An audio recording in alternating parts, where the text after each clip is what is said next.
Olá pessoal, eu sou o professor André Pinho e a nossa aula de hoje é sobre os aspectos estequiométricos da termoquímica.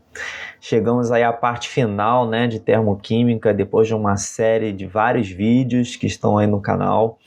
E vamos agora envolver a termoquímica com estequiometria, Então temos que saber aqueles conceitos de estequiometria para poder entender um pouquinho mais sobre essa relação entre a termoquímica e a estequiometria. Então eu vou passar um slidezinho aqui explicando rapidamente algumas correlações estequiométricas e depois vamos fazer um exercício, porque fica mais fácil através do exercício você fazer essa correlação nova, que é a termoquímica junto com a estequiometria. Então vamos lá.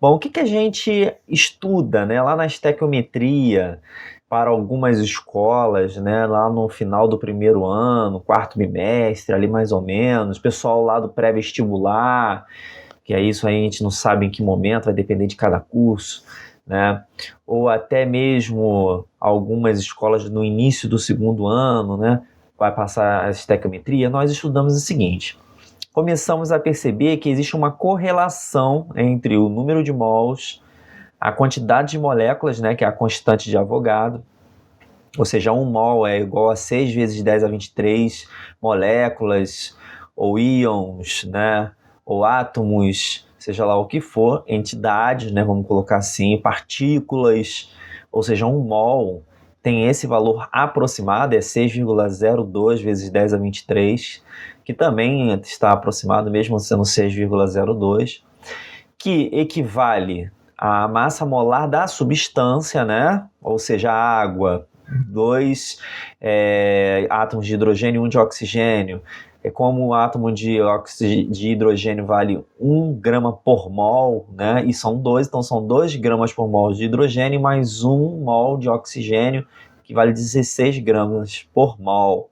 Ou seja, a molécula de água dá 18 gramas por mol. Ou seja, em 1 mol tem 18 gramas, tem 6 vezes 10 a 23 moléculas de água. E se você, passar para o estado gasoso, esse 1 mol de moléculas de água vai ocupar o volume de 22,4 litros, isso se esse vapor estiver a 25 graus Celsius e 1 atmosfera. Essa parte aqui, essa correlação, é o que nós aprendemos na parte de estequiometria lá daquelas séries e tal que eu falei no início ali.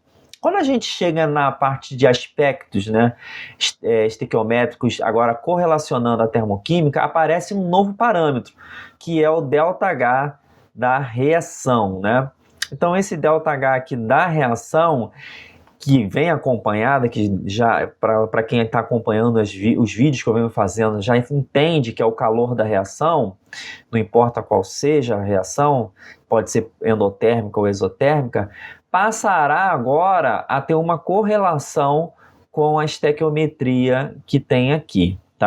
Isso vai ficar muito mais claro quando a gente fizer um exercício, mas eu também coloquei um exemplo aqui de estequiometria para que a gente possa relembrar. Por exemplo, uma reação de formação de amônia.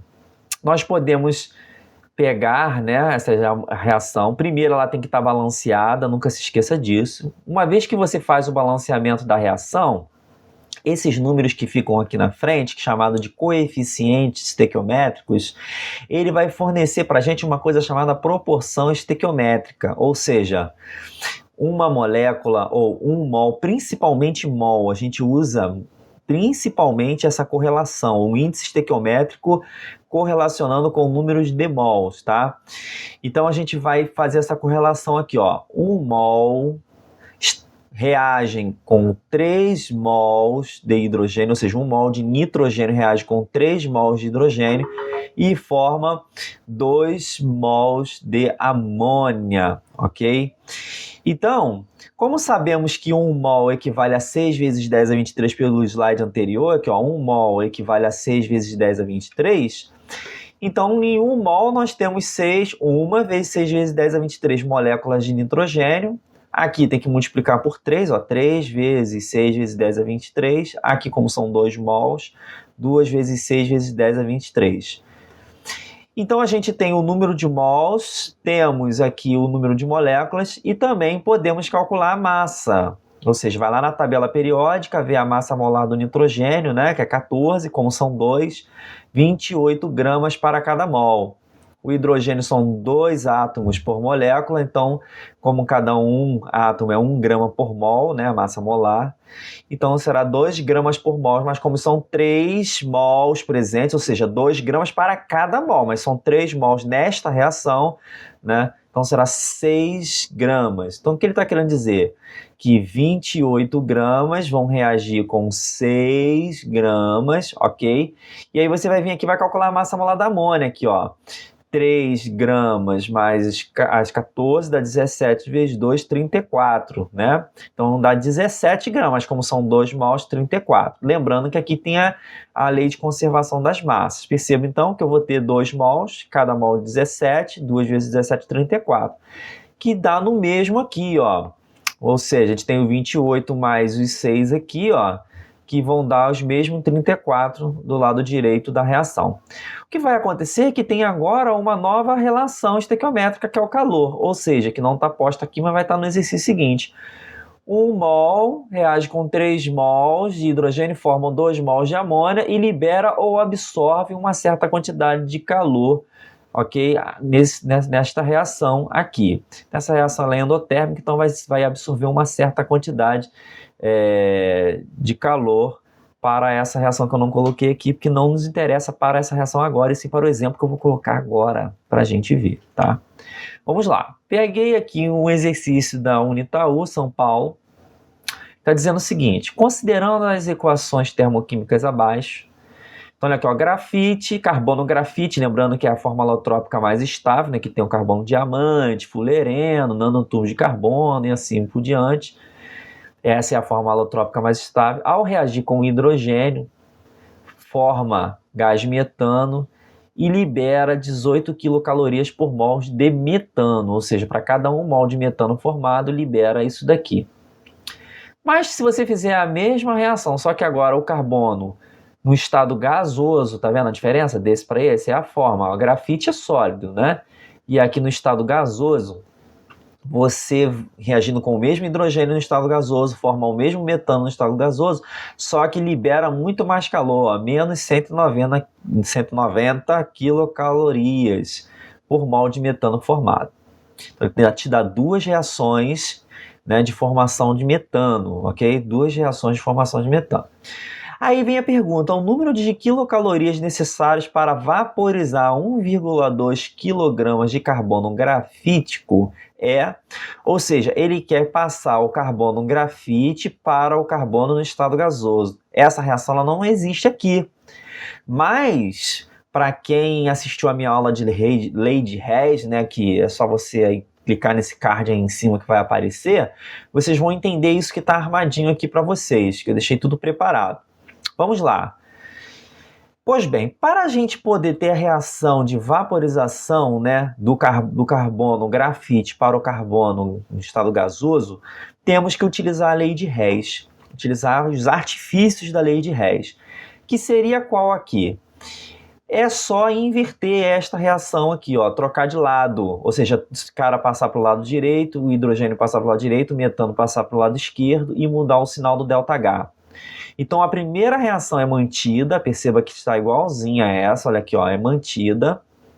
E a segunda foi invertida, ok? Olha aqui, ó, metano está do lado esquerdo da seta, o hidrogênio agora está do lado direito e o carbono no estado gasoso está do lado direito e o sinal do ΔH foi mudado, ou seja, de menos passou a ser mais.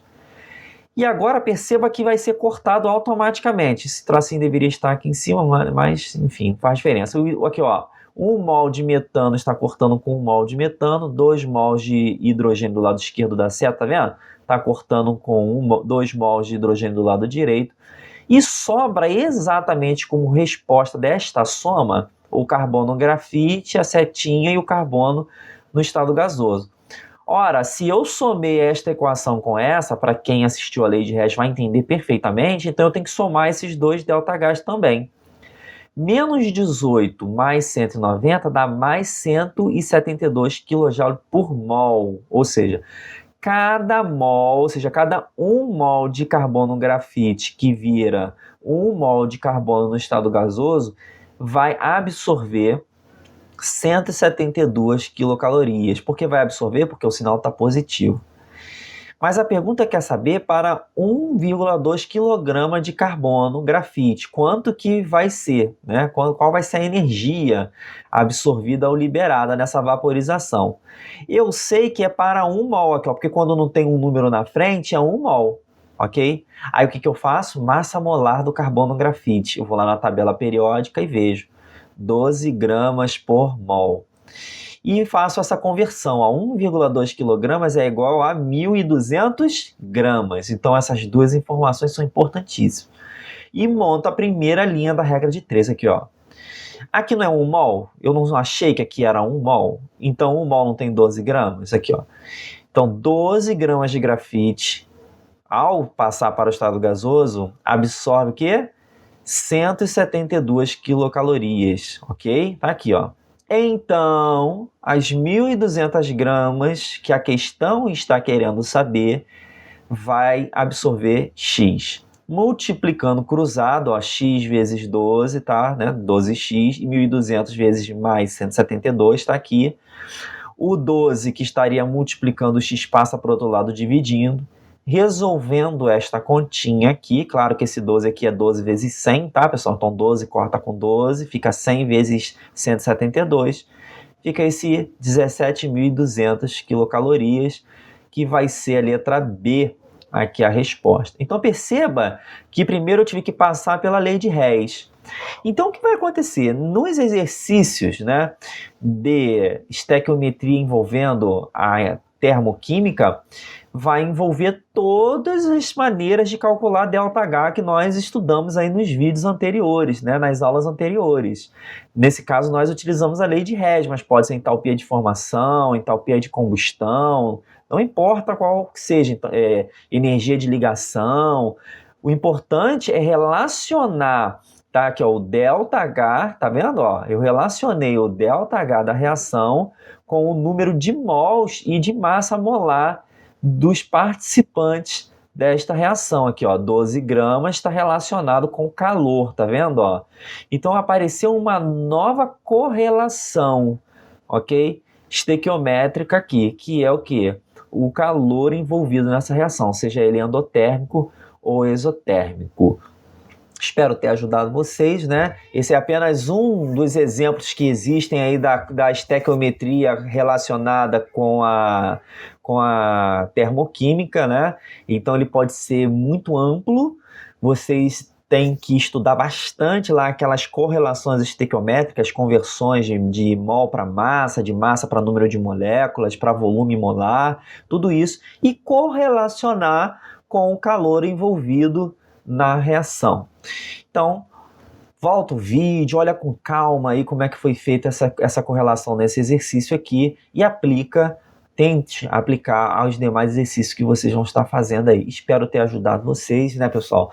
Um grande abraço. E se você não é inscrito no canal, se inscreva e, se possível for, deixa aquele joinha aí para esse vídeo. Grande abraço a todos e até a nossa próxima aula.